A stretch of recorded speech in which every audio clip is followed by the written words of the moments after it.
Major event forecasting is probably the hardest thing we have to do because those are the events that people remember. If you blow the snowstorm and you say 20 inches in New York and it's 20 inches in New Jersey instead, people only remember that you said 20 in New York and it didn't happen. We have computer models that literally try to forecast what's going to happen, and then we believe those models. If the models are wrong, then we're wrong. The problem with the models are that you can't put all the data in, or if you had everything in the world into the model, it would take you 4 days to make a one-day forecast. Right now, one of the models that we use, the best model in the world, has 22 layers. 22 layers of the atmosphere. You think the layers of the atmosphere, think are 22? No, there's infinite number of layers of the atmosphere. We have to break it down to 22. The parameters of a weather model are vast. We have temperature at the ground, we have temperatures in the mid-level, temperatures aloft, how big the jet stream is, what the humidity is, what the wind direction is, what the water temperatures are, where the mountains are, where the low pressure is, where the high pressure is. All of those factors fit in. And so what we have is a model that says, if this today, then this tomorrow. And then, if this tomorrow, then this the next day. And if the first day is wrong, then all the way down the model's wrong. The computer models we use are great at forecasting large areas, like the size of a state.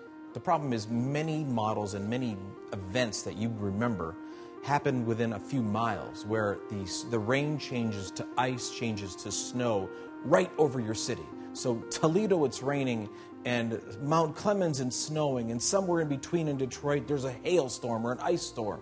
So that's what the models don't do well. They don't make small changes in small areas. Irene was forecast to be a very big storm, and it was a storm, and it killed many people away from the big city. Well, everybody, all the media focused on the big city, focused on New York City, because that's where people live. Well, the storm didn't really hit New York City with a lot of vengeance, but the storm still had potential.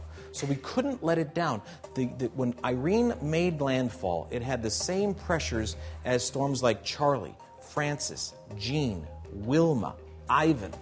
All of those storms, all of those names are retired because they were major disasters. And Irene will be a major disaster.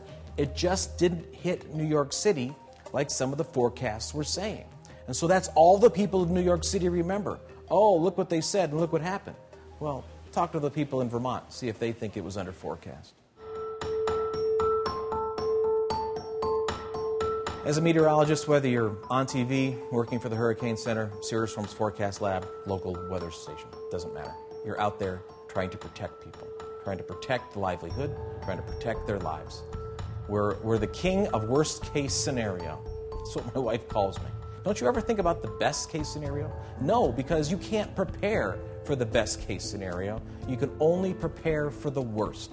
If you're prepared for the worst and it doesn't happen, you're safe. If you're prepared for the worst and it does happen, you're safe. If you're prepared for the best case and the worst case happens, you're in trouble.